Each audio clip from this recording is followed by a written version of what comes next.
نے ہمیں توفیق دی روزہ رکھنے کی اور اپنے گھر کے اندر آنے کی۔ حضرات گرامی، میرے آقا علیہ الصلوۃ والسلام کی حدیث ہے جو کہ صحیح بخاری، صحیح مسلم اور سنن نسائی، جامع ترمذی کی حدیث ہے۔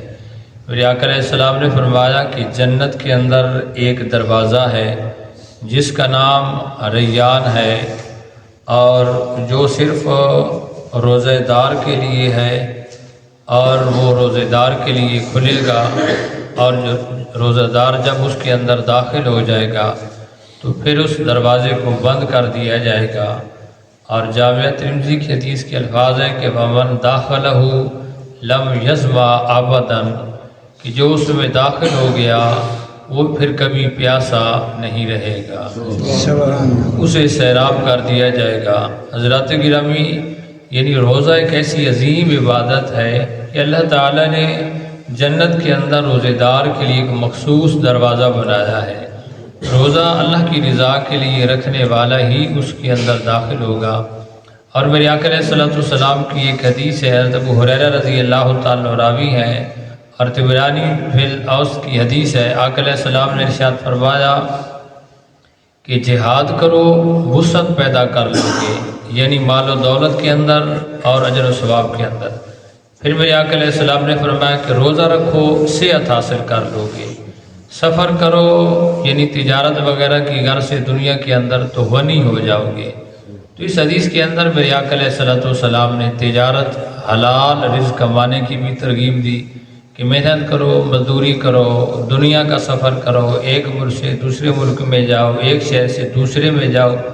تجارت کے بڑے مواقع ہیں، لیکن سود کی تجارت سے یا حرام کی تجارت سے اپنے دامن کو بچاؤ۔ اسلام کے اندر اگر ہم غور کریں تو میرے آقا علیہ السلام کے صحابہ بڑے بڑے تاجر تھے۔ حضرت عبد الرحمن بن عوف رضی اللہ تعالیٰ عنہ، حضرت ابوبکر صدیق کپڑے کی تجارت کیا کرتے تھے۔ گندم کی تجارت میں بڑی برکت ہے، اس لیے میرے آقا علیہ السلام نے فرمایا کہ التاجر الصدوق الامین مع النبیین والصدیقین والشہداء، کہ سچا اور امانت دار تو تاجر ہے وہ قیامت کے دن نبیوں، صدیقوں اور شہیدوں کے ساتھ ہوگا۔ تو تجارت ایک اچھی چیز ہے، تجارت کرنی چاہیے، لیکن جائز ذرائع سے اور اللہ کی مخلوق کو نفع پہنچانے کی غرض سے۔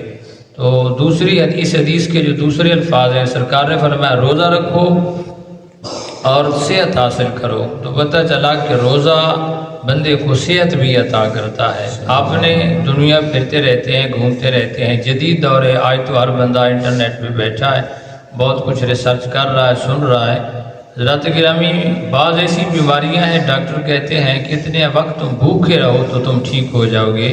تو اسلام نے ہمیں ایک ایسا جو ہے طریقہ بتا دیا کہ یہ بھوکا رہنا بھی کچھ وقت کے لیے بندے کو صحت عطا کرتا ہے۔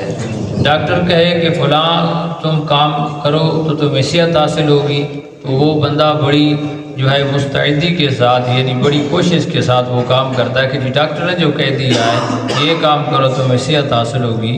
تو اللہ کے نبی صلی اللہ علیہ وسلم فرما رہے ہیں کہ روزہ رکھو اور صحت حاصل کر لو۔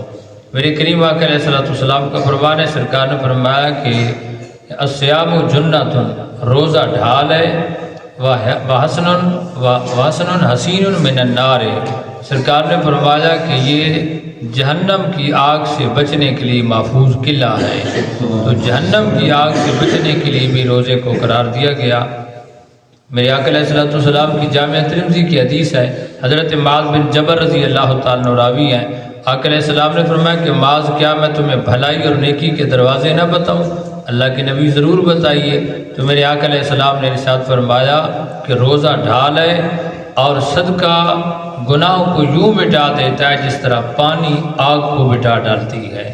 حضرات گرامی، گویا پتہ چلا نیکی اور بھلائی کا جو دروازہ ہے، ہر بندہ چاہتا ہے مجھے خیر مل جائے، نیکی مل جائے، بھلائی مل جائے۔ ہم رات کو اٹھ کر آپ نے روزہ رکھا، سحری کا اہتمام کیا، پھر مسجد میں آئے، نیند چھوڑی، بستر چھوڑا، کیا وجہ تھی؟ دنیا کے کسی بندے کو راضی کرنے کا مقصد نہیں تھا، ایک ہی آپ تمام کا مقصد ہوتا ہے ساری امت مسلمہ کا کہ ہمیں خیر مل جائے، بھلائی مل جائے، نیکی مل جائے، ہم کامیاب ہو جائیں، اللہ اور اس کا رسول ہم پہ راضی ہو جائے۔ تو میرے آقا علیہ الصلوۃ والسلام نے فرمایا اگر چاہتے ہو یہ چیزیں حاصل کر لو تو پھر فرمایا صدقہ بھی کیا کرو اور روزہ بھی رکھا کرو۔ میرے کریم آقا علیہ الصلوۃ والسلام کی حدیث جو امام حاکم علیہ رحمہ نے المستدرک للحاکم کے اندر اس حدیث طیبہ کو نقل کیا ہے، اور مسند احمد کے اندر بھی یہ حدیث موجود ہے۔ میرے کریم آقا علیہ الصلوۃ والسلام کا فرمان عالی شان ہے۔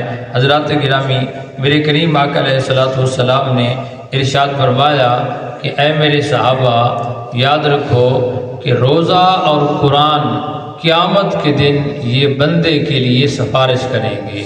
سرکار نے فرمایا روزہ کہے گا کہ یا اللہ سارا دن اس کو میں نے کھانے پینے سے روکے رکھا، نفسانی خواہشات سے میں نے روکے رکھا، اور میرے حق اس کے لیے میرے حق کے اندر اس کے حق کے اندر میری شفاعت قبول فرما۔ اب جب روزہ بندہ رکھتا ہے تو بہت ساری نفسانی خواہشات سے بھی رک جاتا ہے، بہت ساری چیزوں سے بندہ رک جاتا ہے۔ تو سرکار نے فرمایا کہ قرآن بھی قیامت کے دن اللہ کی بارگاہ میں سفارش کرے گا کہ یا اللہ یہ راتوں کو جاگ کر جو ہے یہ جاگتا رہا، قرآن پڑھتا رہا، سنتا رہا، تو میری سفارش کے حق کے اندر قبول فرما۔ اب جو تراویح کی نماز پڑھنے کے لیے آتے ہیں گویا قرآن سن رہے ہوتے ہیں، یہ قرآن قیامت کے دن بندے کی سفارش کرے گا۔ حضرات گرامی، دنیا کے اندر ہمارا کچھ چھوٹا سا معمولی کام پھنس جائے، ہم دائیں بائیں آگے پیچھے دوڑتے ہیں کہ یار فلاں میرا کام عدالت کچہری تھانے کے اندر پھنسا ہوا ہے، مجھے کہیں سہارا مل جائے، کوئی سفارش مل جائے۔ تو یہ تو دنیا کی عدالتیں ہیں، حق کے اندر کیس ہوا نہ ہوا تو گزارا چل جائے گا، لیکن رب کی عدالت کے اندر اگر چاہتے ہیں ہم کہ ہمیں کوئی ایسی تکڑی سفارش مل جائے جو ہمیں جہنم سے چھٹکارا دے کر جنت میں داخل کر دے، تو وہ میرے آقا علیہ السلام نے فرمایا دو چیزیں ہیں، ایک روزہ ہے، دوسرا قرآن ہے۔ تو قرآن کی کثرت کے ساتھ تلاوت کیا کریں۔ سرکار نے فرمایا یہ دونوں قیامت کے دن اللہ کی بارگاہ کے اندر کہیں گے یا اللہ ہمیں ہماری سفارش کو قبول فرما، تو کیا ان کی سفارش قبول کی جائے گی؟ آقا علیہ السلام کی حدیث کے الفاظ ہیں قالا فیشفعان، سرکار نے فرمایا قیامت کے دن روزے کی بھی سفارش بندے کے حق کے اندر قبول کی جائے گی، قرآن کی تلاوت کرنے والے کی سفارش بھی بندے کے حق کے اندر قبول کی جائے گی، روزہ رکھنے والا اور قرآن کثرت سے پڑھنے اور سننے والا یہ دونوں چیزیں جو ہیں اس کی سفارش کریں گی اور بندے کو جنت کے اندر داخل کر دیا جائے گا۔ دعا ہے کہ اللہ کریم ہم کو روزے رکھنے کی اور قرآن کی تلاوت کرنے کی توفیق عطا فرمائے۔ آمین۔